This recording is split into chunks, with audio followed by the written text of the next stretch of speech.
Je vous invite à ouvrir la Bible dans le psaume 24 pour baliser la prédication de ce matin. Oui, c'est encore ce matin.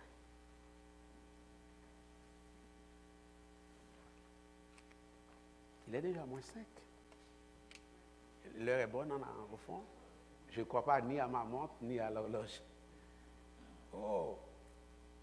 Frère Nicodème, tu as fait courir l'heure comme ça? Psaume 24, à la gloire de Dieu, frères et sœurs. Oui, nous allons lire ensemble. Prenez pour acquis qu'on va lire ensemble, à moins d'avis contraire. Lisons ensemble. À l'Éternel, la terre et ce qu'elle renferme, le monde et ceux qui l'habitent, car il l'a fondé sur les mers et a fermé sur les fleuves. Qui pourra monter à la montagne de l'Éternel, qui s'élèvera jusqu'à son lieu saint? Celui qui a les mains innocentes et le cœur pur, celui qui ne livre pas son âme au mensonge et qui ne jure pas pour tromper, il obtiendra la bénédiction de l'Éternel, la miséricorde du Dieu de son salut. Voilà le partage de la génération qu'il invoque, de ceux qui cherchent ta face, Dieu de Jacob. Porte, élevez vos linteaux, élevez-vous, portes éternelles, que le roi de gloire fasse son entrée. Qui est ce roi de gloire? L'Éternel fort et puissant, l'Éternel puissant dans les combats. Porte, élevez vos linteaux, élevez-les, portes éternelles, que le roi de gloire fasse son entrée. Qui donc est ce roi de gloire? L'Éternel des armées, voilà le roi de gloire. Dès le Seigneur bénir sa parole pour la plus parfaite édification commune de nos âmes, frères et sœurs. Veuillez vous rasseoir.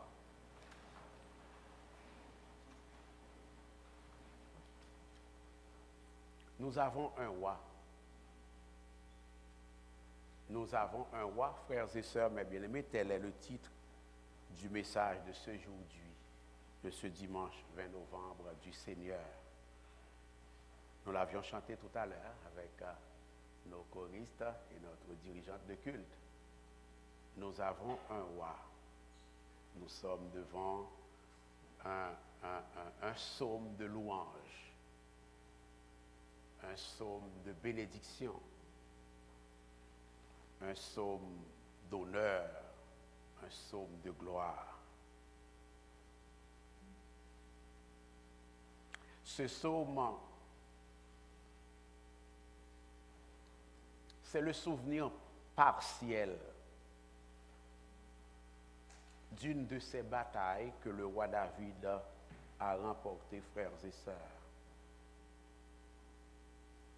David veut reconnaître à travers le psaume 24 qui est le vrai vainqueur, qui est le grand vainqueur de ces combats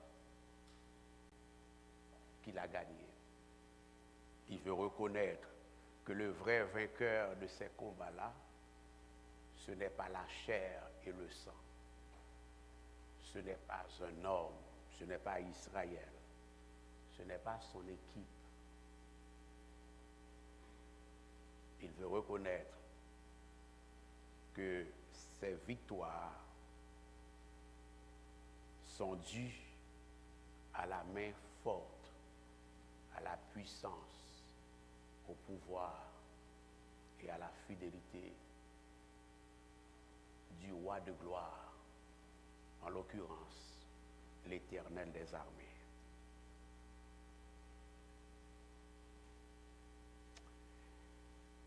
Les hommes ont tendance à s'accaparer des victoires de Dieu. Les hommes ont tendance à voler les victoires de Dieu. Les hommes ont tendance à être fiers de ce que eux n'ont pas fait, mais que Dieu seul a fait. David ne veut pas s'aventurer dans cette direction. Il veut reconnaître que quant à lui, il perdrait tous ces combats-là, toutes ces batailles-là, au cours desquelles il a remporté la victoire. Mais que par la grâce du Seigneur, ces victoires ont été possibles, ces victoires ont été légitimes, ces victoires ont été facilitées, frères et sœurs. Apparemment, ce psaume a été composé lorsque David transportait l'arche de l'Alliance de l'Éternel de Kiriath-Yerim au mont Sinaï, où David allait faire installer dans le tabernacle de Dieu, dans le temple d'Israël, l'arche de l'Alliance de l'Éternel. Nous avons l'arrière-plan historique de ce fait, de cet événement, dans 2 Samuel chapitre 6, frères et sœurs. 2 Samuel chapitre 6 nous donne une idée de l'arrière-plan historique du psaume 24, où la parole de Dieu nous révèle, frères et sœurs, ce que nous allons regarder en ce moment. 2 Samuel chapitre 6.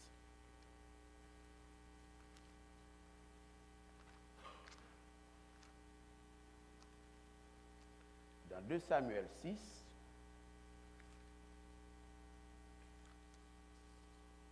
il est écrit ceci.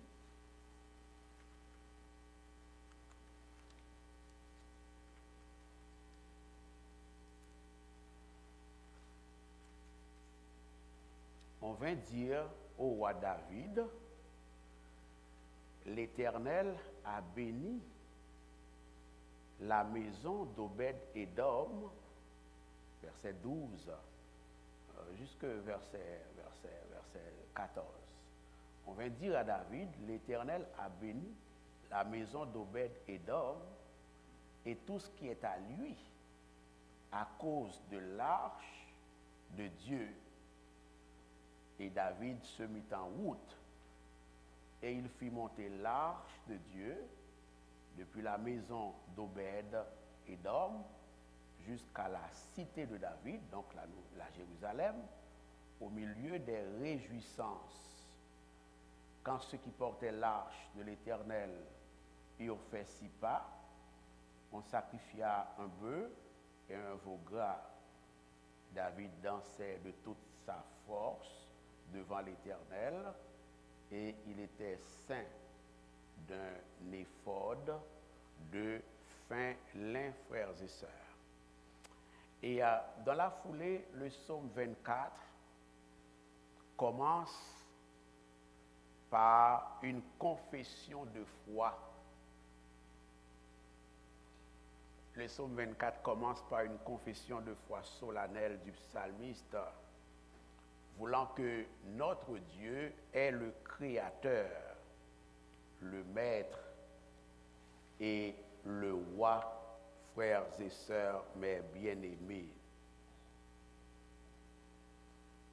Dieu est le Créateur, le Maître, le Roi, ou bien le souverain de l'univers, à la lumière des versets 1 à 2. À l'Éternel, la terre et ce qu'elle renferme, le monde et ceux qui l'habitent.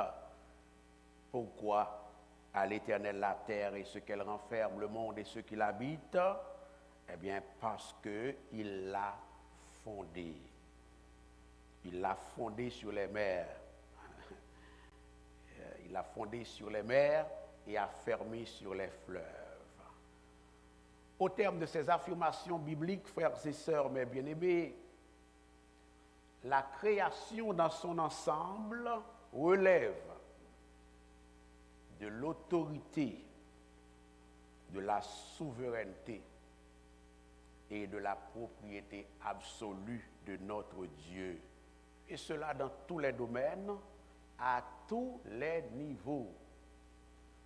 L'évolution, la théorie de l'évolution a tort, frères et sœurs.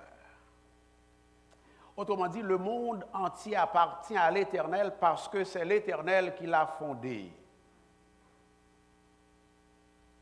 Croire que c'est l'Éternel qui a fondé le monde devrait nous procurer un sentiment de sécurité. Ça va? La doctrine de la création n'est pas donnée juste pour donner une doctrine. C'est donné pour nous appeler à la sainteté, à la consécration, à la confiance. Savoir que mon corps et toutes les veines, tous les os, toutes les cellules qui sont dans mon corps sont créées par l'Éternel, me permettent d'avoir confiance, courage dans la maladie, par exemple. Il faut savoir lier la théorie à la pratique.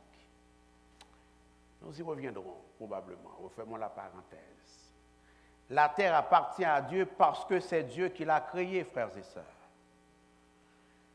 Dans sa sagesse, notre Dieu qui a créé le monde continue également de gouverner le monde. Notre Dieu qui a créé le monde continue de soutenir sa création, frères et sœurs. Dans sa compétence, dans son omnicompétence, dans sa sagesse, notre Dieu continue de faire succéder les journées et les nuits. Les nuits appartiennent à l'Éternel. Les journées appartiennent à l'Éternel. Ça va l'Église? Dieu contrôle les journées et les nuits. Et alors reposons-nous en paix, en toute confiance, en toute assurance, dans les bras de notre Dieu, frères et sœurs. Le temps n'appartient pas à l'adversaire. Le temps a été perverti. Le monde n'appartient pas à l'adversaire. La terre a été pervertie. Mais c'est Dieu qui en est le propriétaire. Ça va l'Église? En sorte que ce que Dieu ne permet pas ne se fera pas. Et ce qu'il permet se fera coûte que coûte. Ça va l'Église? Car cela lui appartient. C'est sa propriété. Ta voiture, à la limite, tu fais ce que tu veux avec, pas vrai? Ta maison, à la limite, tu fais ce que tu veux avec, pas vrai? C'est ta maison, c'est ta voiture. Tes livres, si tu veux les déchirer, mettre du feu là-dedans, tu les fais, puis il n'y a personne qui peut te demander qu'est-ce que tu fais, pas vrai? C'est la même chose pour notre Dieu. Notre Dieu continue de faire succéder les nuits. Il continue de faire, de donner la pluie et la neige, on en parlait tout à l'heure. Et dans sa puissance, dans sa sagesse, dans son omnicompétence, dans son pouvoir, dans son autorité, dans son règne, dans sa souveraineté, frères et sœurs, dans sa majesté, notre Dieu continue de donner à manger aux animaux. Il continue de diriger le vol des aigles, frères et sœurs. Il continue de diriger le vol des condors. Il continue de donner la force aux faibles, voire au cheval, frères et sœurs.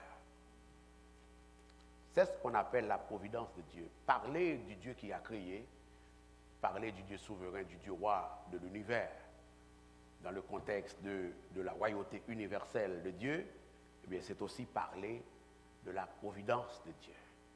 La providence de Dieu. Le Dieu que nous servons, c'est le Dieu de la providence. Incidemment, frères et sœurs, saint Paul dira plus tard, en Acte 17, verset 28, en lui, nous avons le mouvement, c'est-à-dire en Dieu, nous avons le mouvement et l'être, la vie et la respiration. Frères et sœurs, c'est important pour vous et moi ce matin de nous rappeler que tout être humain qui existe dans l'univers est soumis à Dieu et dépend de Dieu comme étant son créateur. Très important pour nous, pour la doctrine. De toute l'étendue du territoire mondial, de toute l'étendue du territoire universel et humain, frères et sœurs, il n'y a pas un centimètre carré dont Dieu n'est pas le seul souverain. Ça va l'Église? La terre appartient à l'Éternel parce que c'est l'Éternel qui l'a faite. Dieu est le créateur de l'univers et tout ce qui se trouve dans l'univers appartient à Dieu. Dieu est le roi de l'univers. Vous et moi, nous avons bien choisi le titre de la prédication de ce aujourd'hui, à savoir que nous avons un roi. Béni soit l'Éternel en qui nous avons un roi, frères et sœurs. La puissance, la sagesse, l'autorité de Dieu manifestée dans la création lui donne le droit lui confère la prérogative éternelle de régner sur tout le cosmos dans sa globalité, frères et sœurs. Chemin faisant, frères et sœurs, vous l'aurez remarqué, c'est un psaume très familier. Au verset 3, le psalmiste s'interroge, il se questionne sur ceux qui pourront entrer dans la présence de ce roi, sur ceux qui sont habilités à pénétrer dans la présence sainte, souveraine de ce roi, de ce souverain de l'univers, frères et sœurs. C'est-à-dire dans le tabernacle de Dieu dressé à la montagne de l'Éternel à Sion, ou du moins dans son lieu saint, frères et sœurs.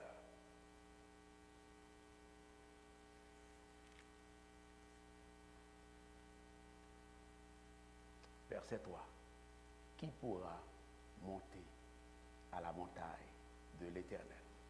Il fait le lien entre la suprématie et la majesté de Dieu, l'autorité, la souveraineté, la royauté de Dieu. Vous l'aurez compris, la sagesse de Dieu, l'omnicompétence de Dieu.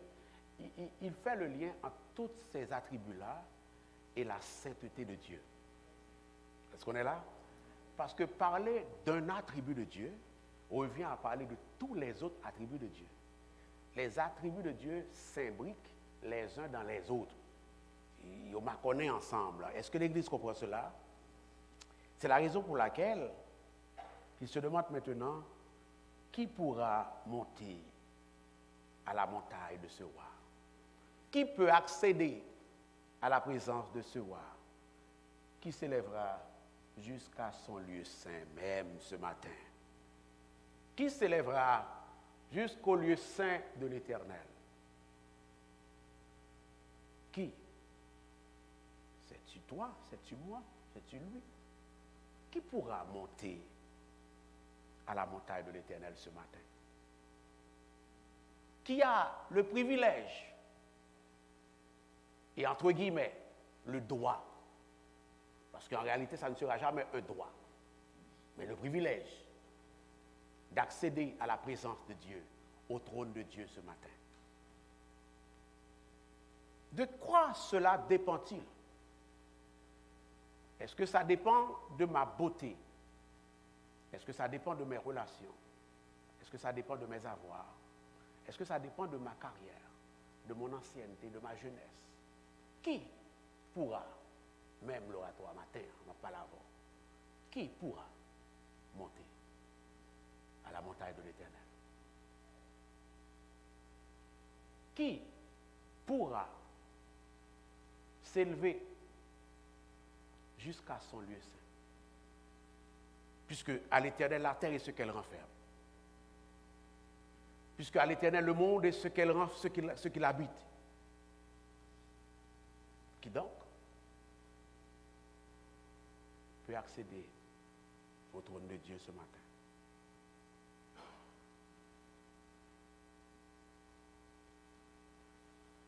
N'eût été l'existence ou la présence du verset 4, nous aurions cherché à n'en plus finir et nous n'aurions pas été capables de trouver la réponse. Pas vrai? Dieu merci, la réponse est au verset 4. Lisons ensemble l'Église du Seigneur. Verset 4 jusqu'au verset 5. Lisons ensemble. Celui qui a les mains innocentes et le cœur pur. Celui qui ne livre pas son âme au mensonge et qui ne jure pas pour tromper. Il obtiendra la bénédiction de l'Éternel, la miséricorde du Dieu de son salut. Merci l'oratoire. La réponse est là.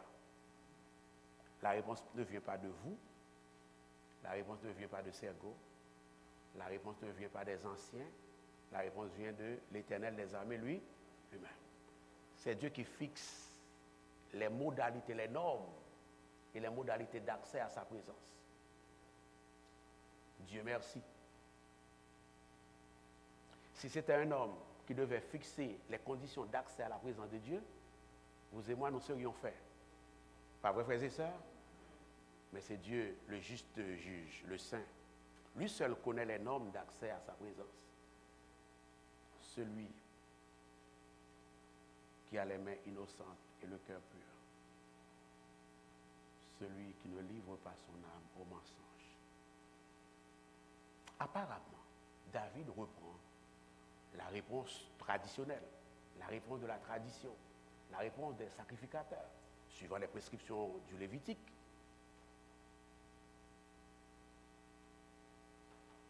La réponse ne vient pas de David. La réponse vient de l'enseignement que David a reçu. Ça va à l'Église. Celui qui a les mains innocentes et le cœur pur, celui qui ne livre pas son âme au mensonge et qui ne joue pas pour tromper, voilà qui accédera à la présence du Dieu éternel, du roi des rois, frères et sœurs. Au psaume 15, nous trouvons une préoccupation psalmique semblable quand l'auteur s'est écrié « Ô Éternel, qui séjournera dans ta tente, qui demeurera sur ta montagne sainte ?» Et la réponse est la suivante. Celui qui marche dans l'intégrité, qui pratique la justice et qui dit la vérité selon son cœur. C'est la même chose que d'avoir le cœur pur ou les mains propres, les mains innocentes. Celui dont la conduite est pure et l'adoration est intègre, frères et sœurs, ce matin, c'est celui qui pourra monter dans le temple de l'Éternel pour adorer et même y demeurer, frères et sœurs. Gloire à l'Éternel. C'est Dieu qui fixe les normes ce matin. Ce n'est pas un homme. Tout vrai adorateur de l'Éternel doit marcher dans l'intégrité pour s'assurer de pouvoir monter à la montagne de l'Éternel et y habiter, frères et sœurs. Pour entrer, accéder, pour pénétrer la présence royale et souveraine du roi de l'univers, il faut aimer à la fois Dieu et son prochain, frères et sœurs. Aimez-vous votre prochain, l'oratoire? Aimez-vous votre Dieu? Maintenant, posons-nous une autre question, une sous-question. Si telle est la norme du roi, on dit que c'est le roi qui fixe les normes, les modalités, les conditions. Si telle est la norme d'accès à la présence du roi, qui donc pourra rencontrer ces normes-là?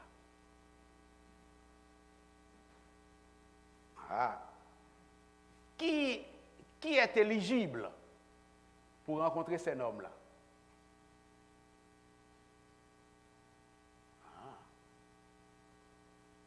Ça va, frères et sœurs? Nous allons faire un petit peu de théologie aujourd'hui. Une fois de temps en temps, il faut en faire.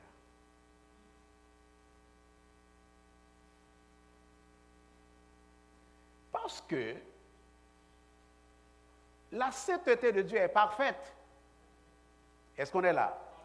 La sainteté de Dieu est parfaite.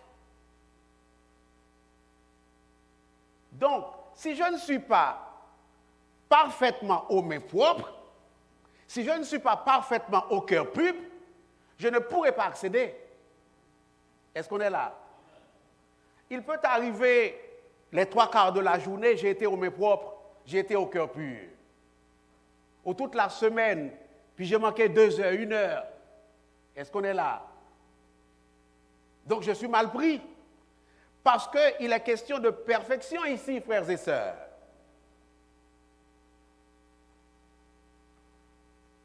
L'Écriture, au psaume 14, le verset 3, ne dit-elle pas?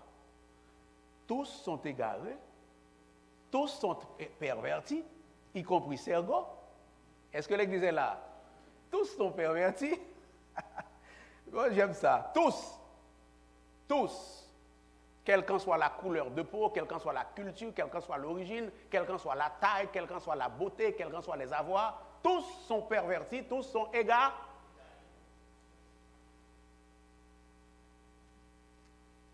Et comme si cela n'était pas assez, l'Écriture rajoute, il n'est aucun qui fasse le bien, pas même un.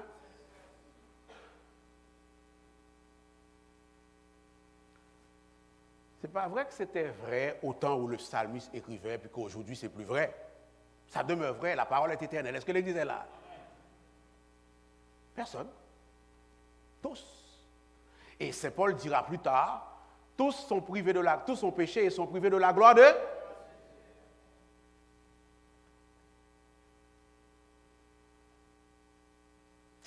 Et nous avons un problème là. Pour accéder au trône de Dieu, à la présence du roi des rois, du roi de l'univers, du roi général et du roi spécifique, ça prend la pureté de cœur, ça prend l'innocence. Et la même écriture me dit ce matin au psaume 14, tous sont égarés, tous sont pervertis, il n'en est aucun qui fasse le bien, comme si ce n'était pas clair, l'écriture ne rajoutait pas même un seul. On est mal pris l'oratoire matin, hein?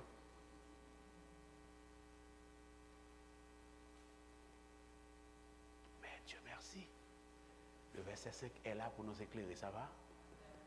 Le verset 5 va juguler la crise. Verset 5. Ah, merci Seigneur. Si le psaume s'arrêtait là, frères et sœurs, si le psaume s'arrêtait au verset 4, tout est en travers, oui. Gloire à Dieu. Merci Seigneur. Verset 5, donc ouvrez, verset 5. Il obtiendra la bénédiction de l'Éternel. Lisons ensemble encore. La miséricorde du Dieu de son salut.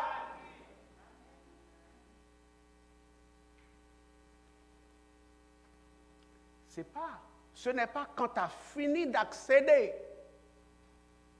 que tu obtiens miséricorde.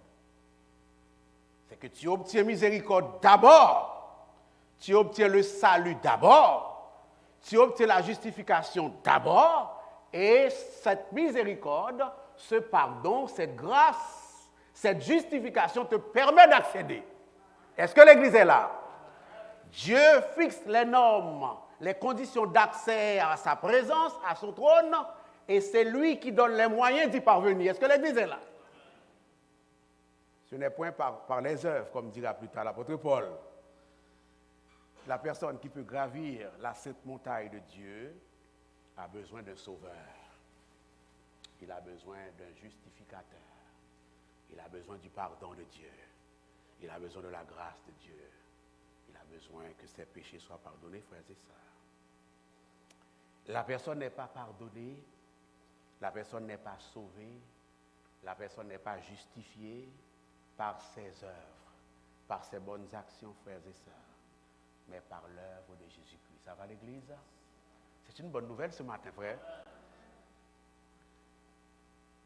C'est une bonne nouvelle. La vie sainte que vous et moi nous pouvons mener, et à laquelle Dieu nous appelle par le fait même, par la grâce de Dieu, frères et sœurs, n'est pas la cause de notre justification devant Dieu. Mais selon les Écritures, nous recevons la justification, le pardon,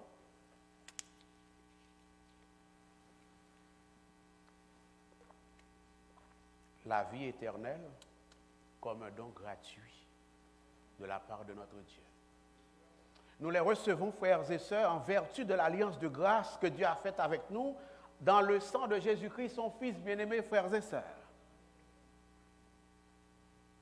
C'est pourquoi il est dit ici que celui qui pourra monter à la montagne de l'Éternel recevra la bénédiction de l'Éternel. Il recevra la miséricorde de l'Éternel. Autrement dit, il recevra le salut et la justice de Dieu par grâce. Je vous dis, c'est la meilleure nouvelle ce matin. Lorsque les Israélites montaient au temple de Jérusalem, frères et sœurs, vous savez quoi? Ils étaient tenus d'apporter ou d'emporter avec eux toujours un sacrifice. Et la loi de Dieu exigeait cela. Pour que leur culpabilité soit enlevée, soit éliminée, ça prenait l'offrande d'un animal parfait. Cet animal était une sorte de substitut pour leurs péchés, frères et sœurs, comme une restitution pour leurs péchés. Ça va l'Église? Chaque jour, frères et sœurs, les prêtres d'Israël devaient offrir, chaque jour, je répète, chaque jour, ils devaient offrir 2 agneaux en sacrifice, frères et sœurs, 2 agneaux parfaits. Un le matin et un autre le soir. Pourquoi? Afin de s'assurer que personne n'entre jamais, n'accède jamais dans la présence royale du Dieu éternel, du Dieu de gloire, frères et sœurs, sans un sacrifice digne, sans un sacrifice acceptable. Ça va l'Église? J'ai envie de vous dire de la part du Seigneur ce matin,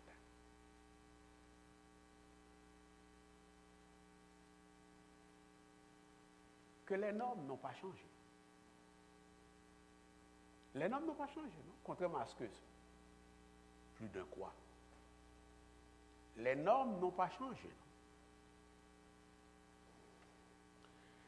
Non? Les exigences de justice de Dieu pour entrer dans la présence royale de Dieu, frères et sœurs, restent les mêmes quant au fond. Est-ce qu'on est là? Quant au fond, c'est toujours une exigence de sainteté. C'est toujours une exigence de perfection. Les normes n'ont pas changé. Cependant, les normes ont changé dans la forme. Est-ce que l'Église est là? Dieu ne saurait demander une chose à Israël et nous en demander une autre, car il est le même hier, aujourd'hui et éternellement. Est-ce qu'on est là? Il demeure éternellement un Dieu saint, qui ne tolère en sa présence, ce qui n'est pas saint. Les normes n'ont pas changé. Mais la forme de l'adoration a changé. On est là? La forme a changé. Autrement dit, dans le Nouveau Testament, comme dans l'Ancien Testament, les seules personnes qui peuvent accéder, je termine, qui peuvent accéder au trône de Dieu, ce sont les mêmes, qui ont les mains propres, ou alors les mains innocentes, et le cœur pur. C'est l'Ancien Testament où on jette le psaume 24. On est là? C'est l'Ancien Testament, alors ça c'est l'Ancien Testament où on jette ça, c'est plus valable. Même bagaille là, toujours la même chose. Il faut avoir les mains propres et le cœur pur. La différence, c'est comment on y parvient. La différence, c'est comment on a un cœur pur, comment on a les mains propres. De manière parfaite.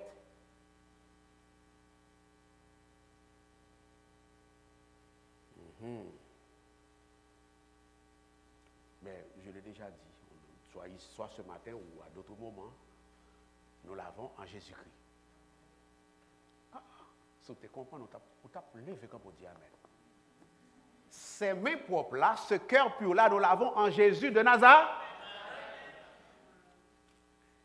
Jésus l'a fait pour toi. Par toi-même, tu n'as pas été capable d'avoir les mains propres. Par toi-même, tu n'as pas été capable d'avoir le cœur pur, malgré l'éducation que tu as reçue dans ta famille, à l'église, à l'école, dans les grands livres. Et c'est ce que Dieu fixe comme condition d'accès à sa présence. Mais Jésus l'a fait. Est-ce que ça va? En Jésus, tu as les mains propres ce matin. Ça va? Connaissez-vous votre identité? En Jésus, vous avez les mains propres ce matin. En Jésus, vous avez le cœur pur ce matin. Jésus a pris tout cela sur son dos au calvaire, à Golgotha. Gloire à Dieu, frères et sœurs. En faisant confiance au Christ mort, ressuscité, comme sacrifice exclusif et parfait de toute éternité pour notre vie éternelle, pour notre pardon, pour obtenir la miséricorde, la bénédiction du Dieu de notre salut, eh bien, par ce fait même, nous avons les mains propres, nous avons le cœur pur. Béni soit l'Éternel qui a fait de toi un homme, une femme, au cœur pur en Jésus-Christ. Amen. Il fut un temps où vous et moi, nous n'avions pas les mains propres. Je ne sais pas pour vous, en tout cas, Sergo n'avait pas les mains propres. Je n'aime pas dire vous dans ces choses-là, c'est un peu sensible. Il fut un temps où Sergo n'avait pas les mains propres. Est-ce qu'on est là? Est-ce que vous aussi, ça vous concerne aussi? Ok, merci, merci. Alors, il fut un temps, donc je suis autorisé à dire vous et moi maintenant. Il fut un temps où vous et moi, nous n'avions pas les mains propres. Nous n'avions pas le cœur pur, frères et sœurs, mes bien-aimés. Nous n'avions pas les mains innocentes. Dans ce temps-là, l'oratoire peuple du Seigneur, chers amis internautes, nous avions l'une ou l'autre de ces deux attitudes, à savoir que nous étions désespérés quant à l'idée de pouvoir accéder au trône de Dieu, et alors nous sombrons dans le découragement, nous ne voulions bouger de pas, nous étions vraiment abattus, car nous savons les exigences de Dieu, et nous savons que par nous-mêmes, nous ne pouvons pas les satisfaire. OK? Donc nous étions abattus, nous étions tristes, nous étions découragés, on est là, on était défaits. L'autre attitude consistait à essayer toujours plus, jour après jour, d'accéder par nos propres moyens, par nos efforts personnels. Est-ce qu'on est là? Nous étions en mesure de travailler la propreté de nos mains, la pureté de nos cœurs. Nous essayons de travailler à notre perfection. Cela était impossible. Est-ce que l'Église est là? Jusqu'au jour où nous avons compris que toutes ces deux attitudes-là sont à rejeter. Elles ne sont pas valides. S'abattre sur son sort ou alors essayer de plaire à Dieu par nos œuvres. Et jusqu'au jour où on a compris cela et on a accepté ce que Jésus a fait pour nous. Ça va l'Église? Et ainsi nous avons accès au trône de la grâce. Trône de la grâce. En sorte que Christ vit en nous aujourd'hui. Ce n'est pas une question d'accéder au trône de Dieu seulement, c'est que Dieu réside en nous. Est-ce que l'Église est là? Gloire à Dieu. Je vais terminer en disant, Jésus a gravi la montagne de Dieu. Il est entré là comme le précurseur pour nous y faire entrer, à nous qui avons confiance en lui. Prions que Dieu nous fasse la grâce, frères et sœurs, de suivre les traces de justice, d'innocence et de sainteté de Jésus. Ça va? Dans le Nouveau Testament, c'est ce qui est requis. Sachant que ce n'est pas lui que nous avons accès à la présence de Dieu, par amour pour Dieu qu'il a donné en sacrifice pour nous, demandons à Dieu de nous faire la grâce de rechercher la pureté, de rechercher la sainteté, de rechercher la consécration. C'est ce que toute l'Écriture nous démontre. Nous ne recherchons pas la sainteté pour avoir le salut. Mais parce que nous avons le salut, nous devons tendre vers la sainteté. Ça va l'Église? Juste ça. C'est ça l'équation ultime du service. Je prie que le Seigneur nous fasse la grâce de toujours avoir un élan d'amour pour lui et pour nos prochains frères et sœurs. David a affirmé le règne de Dieu sur toute la création. Il a fini d'expliquer quelles sont les normes de Dieu pour avoir droit à sa présence royale. Et maintenant, au verset 7 à 10, et David va consacrer un temps, va nous parler du roi. Rapidement, c'est promis là. Je ne vais pas retourner sur le passage, j'aime pas revenir sur le passage. Et maintenant, il nous parle du roi qui entre dans sa gloire. Ça va, frères et sœurs? C'est une bonne nouvelle aussi, le roi qui entre dans sa gloire éternelle. Portes élevées vos linteaux, élevez-vous portes éternelles, que le roi de gloire fasse son entrée à l'église du Seigneur. Qui est ce roi de gloire? Et le cœur de répondre, l'Éternel fort et puissant. Je connais le contexte, je n'ai pas le temps de le partager avec vous. L'Éternel fort et puissant, l'Éternel puissant dans les combats. Portes, élevez vos linteaux, élevez les portes éternelles, que le roi de gloire fasse son entrée. Quand le roi arrive devant la barrière, eh bien c'est comme ça, c'est ce qu'on disait, on va résumer ça. Quand le roi ou la reine entre, il arrive devant chez lui, mais c'est ce qu'on faisait. Il y a de ces endroits-là où il faut, pour traverser, il faut annoncer son arrivée. Est-ce que l'église est là? Et les gardiens à l'intérieur, ils répondent, qui est ce roi de gloire? Pour me laisser l'entrée à. Et ceux qui conduisent le roi, qui accompagnent le roi, les gardes de corps, eh bien, ils disent, l'Éternel des armées, voilà le roi de gloire. Est-ce que l'église est là? Nous avons un roi ce matin, béni soit l'Éternel. Dieu, j'ai déjà enseigné nos étudiants justement le royaume de Dieu. Mais j'ai déjà glissé un mot là-dessus, ceux qui sont ceux qui participent régulièrement ont déjà une idée là-dessus, mais j'ai parlé du royaume spécifique de Dieu et du royaume universel, du royaume général de Dieu. Bien important de comprendre ça. Donc Dieu est roi dans sa création, nous venons de l'établir. En tant que créateur, il est propriétaire, il est roi, il règne à ce titre. Mais et lorsque David a chanté dans le psaume 24, le roi qui rentre dans sa gloire, le Nouveau Testament nous donne un aperçu de ce à quoi David semblait faire allusion au verset 7 à 10. Lorsque nous lisons et Dieu merci, et c'est aussi exprès, tous les évangiles rapportent l'entrée royale, l'entrée majestueuse, l'entrée glorieuse, l'entrée triomphale de Jésus à Jérusalem, dimanche avant vendredi de la crucifixion. Est-ce que l'Église est là, frères et sœurs?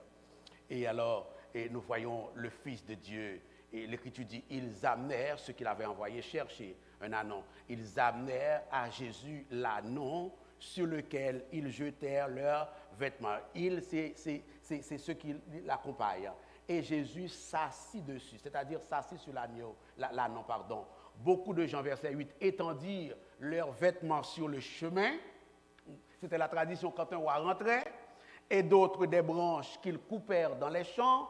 Ceux qui précédaient et ceux qui suivaient Jésus criaient « Hosanna, béni soit celui qui vient au nom du Seigneur ». Donc ici, ils comprennent eh bien, que Jésus est le roi des rois, frères et sœurs. Béni soit le règne. Il n'y a pas de règne sans roi. Ça va l'Église? En voyant Jésus, ils disent béni soit le règne qui vient, le règne de David, notre Père. Ils ont reconnu en Jésus le roi. En entrant à Jérusalem le dimanche des Rameaux, peu avant la crucifixion, Jésus n'a pas démenti les gens quand il disait que c'était lui le roi, le fils de David. Avant, il le faisait. Maintenant, le moment est arrivé pour que tous le sachent, à leur salut ou à leur perte, que c'est lui le roi des rois. Est-ce que l'Église est là? Il ne les a pas démentis. Comprenez, Matthieu nous dira que le roi monté sur un ânon accomplissait la prophétie d'Ésaïe qui disait « Réjouis-toi, fille de Sion, lance des acclamations, fils de Jérusalem. Voici ton roi qui vient à toi. » Amen. Il est juste et victorieux, il est humble et monté sur un âne, sur un anneau, le petit d'une ânesse. Donc, David était dans un élan prophétique quand au verset 7 à 10, il disait, eh bien, ce qu'on vient de voir tout à l'heure, qui est ce roi de gloire? L'Éternel des armées. Mais on connaît que ce soit ce que David annonce au psaume 24, les versets 7 à 10, que ce soit la manifestation visible, historique, factuelle de ce que David a prédit, a prophétisé au psaume 24, à savoir l'entrée royale de Jésus à Jérusalem le dimanche des Rameaux, tout cela, ce sont des annonces de ce grand jour où Jésus, après avoir fait l'œuvre de la purification de nos mains, de nos cœurs, après sa mort et sa résurrection, allait monter aux cieux, frères et sœurs, rejoindre la gloire de son Père. Est-ce que l'Église est là? C'était toutes des annonces. Le grand jour, c'était le jour de l'ascension. Jésus dira dans Jean 20 à Marie-Madeleine, ne me touche pas, car je ne suis pas encore, au lendemain de la résurrection donc, car je ne suis pas encore monté vers mon Père, eh bien c'est entrer dans la gloire. Que le roi de gloire fasse son entrée, eh bien c'est à ça que David faisait allusion quand il disait à la porte du ciel, il commandant à la porte du ciel de s'ouvrir pour que le roi de gloire, qui a fini d'accomplir son œuvre, puisse rentrer dans sa gloire. Est-ce que l'Église est là? Jésus, notre roi, est dans sa gloire. Il y est pour sauver. Il est capable de sauver ceux qui s'approchent de lui. C'est par lui que nous obtenons le pardon pour nos péchés. C'est par lui que nous obtenons la justification, la force, le courage pour vivre une vie de sainteté, une vie qui plaise à notre Dieu, une vie de lucidité, une vie de force. L'oratoire, réveillez-vous ce matin. Faites cœur content matin, vous avez un roi. On parle déjà de quoi? Le roi, maintenant le roi d'Angleterre, c'est Charles III. On est rendu à Charles III. Il y avait Charles I, il y avait Charles II. Et, Charles, toi, dis-moi, mais ce que je veux dire, c'est que soyez assurés, si le Seigneur tarde à venir, il va y avoir jusqu'à Charles X. Mais notre roi, lui, il ne changera jamais, ça va? Il restera éternellement sur son trône. Est-ce que l'Église est là? Ainsi, notre vie éternelle qu'il nous donne est vraiment éternelle. Réjouissez-vous et soyez dans l'allégresse, car vous avez un roi éternel en la personne de Jésus de Nazareth. Soyez bénis dans le Seigneur.